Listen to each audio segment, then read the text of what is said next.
Let's face it, traveling with camera gear is stressful, especially when it comes to giant telephoto lenses.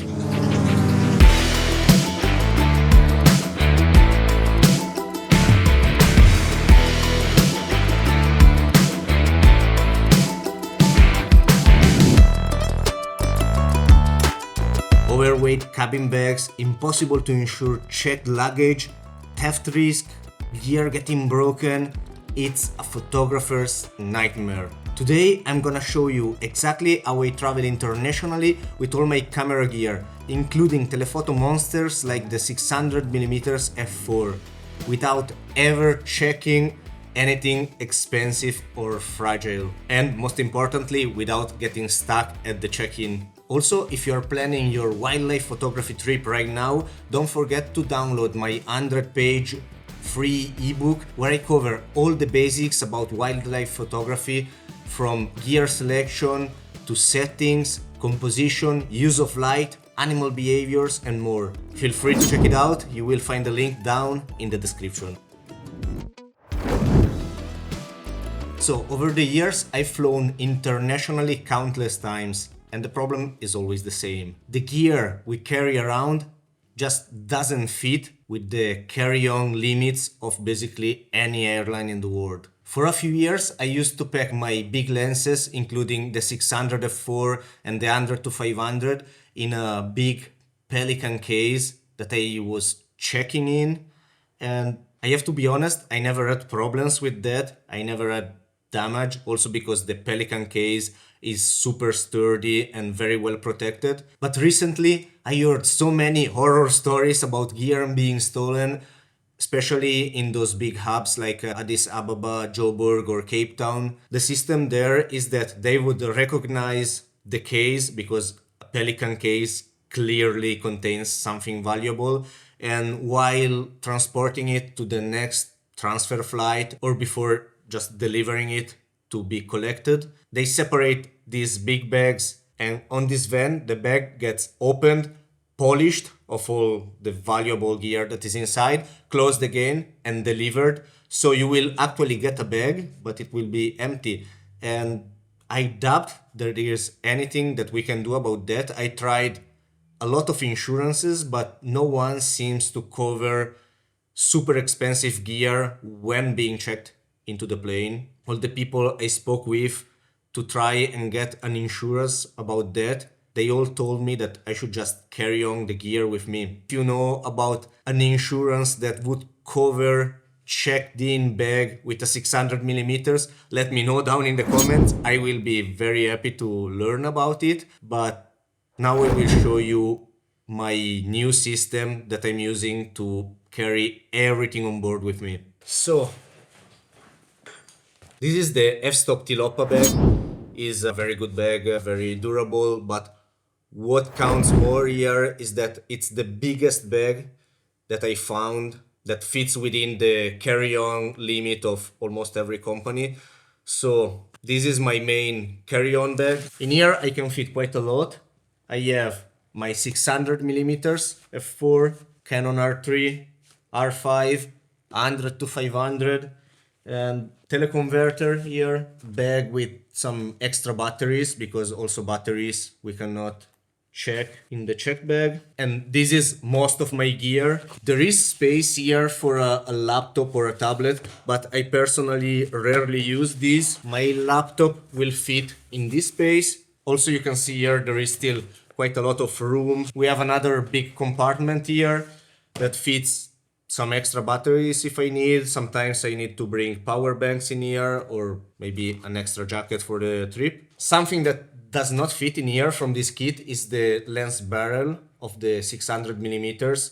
This is because Canon just decided to make this lens giant. I think it's bigger than the Nikon and Sony counterparts. And so this one does not fit in the ICU. I clip it here in the bag like so. And even though it technically puts the bag out of the size limits, no one ever noticed, no one ever told me anything about this bag.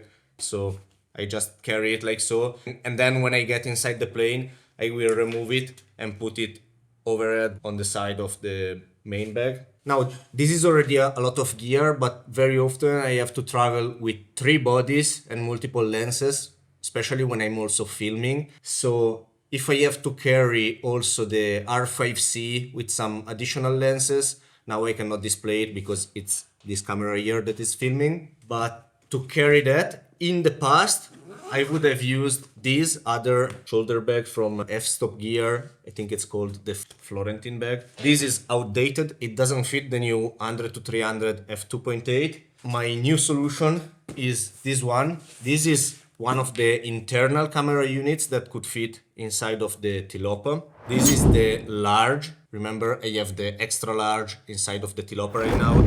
This is the large ICU, which is a bit smaller. And this one fits within the limits of personal item. So I can carry on together with my backpack and it still fits within the limits.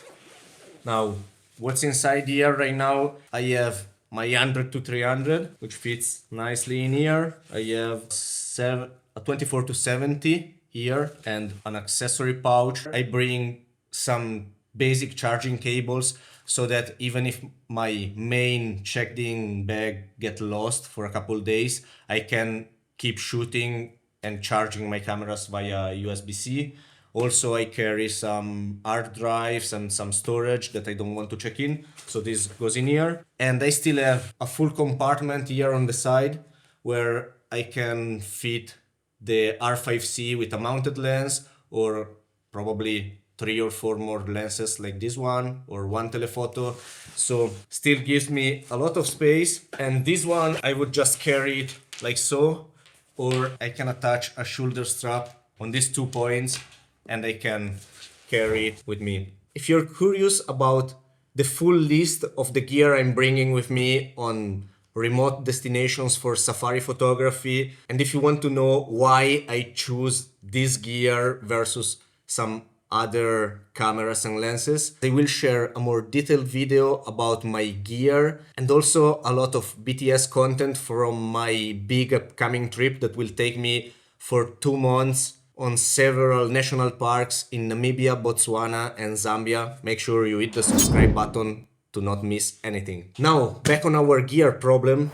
This setup fits within the size limits, but it's always way out of the weight limits. For most companies, the weight limit of the checked-in bag, the main one, is 8 kgs, and this one alone will be probably 15 or 16, so there is no way we fall within that range. What to do about that? So first thing, buy the best ticket you can.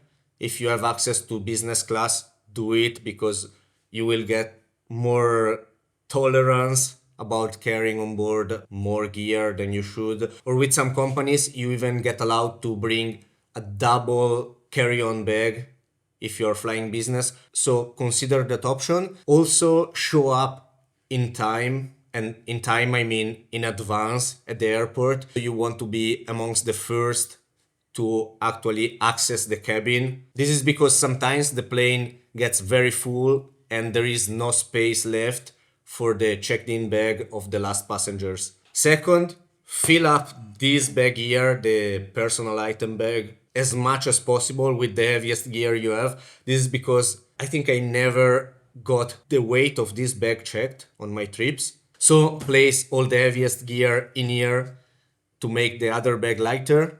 Third, of course, do not pack anything that is not strictly necessary in your carry-on. Battery chargers, additional cables, clothing, whatever it's not super expensive and super fragile can go on your checked-in bag. If after all of this you still get some problems at the check-in counter or at the boarding gate, well, the only thing you can do is to stay calm and politely explain what's inside here, how expensive and fragile it is, and the reasons why it cannot be checked. Usually this will solve the problem. If they are still difficult, open your bag, show what's inside, and if they still don't allow you on board, ask to talk to their supervisor or the person that is in charge of the check-in at that time. It happened a few times to me, and the supervisor always say like, okay, this bag, it's overweight, but can go on board. So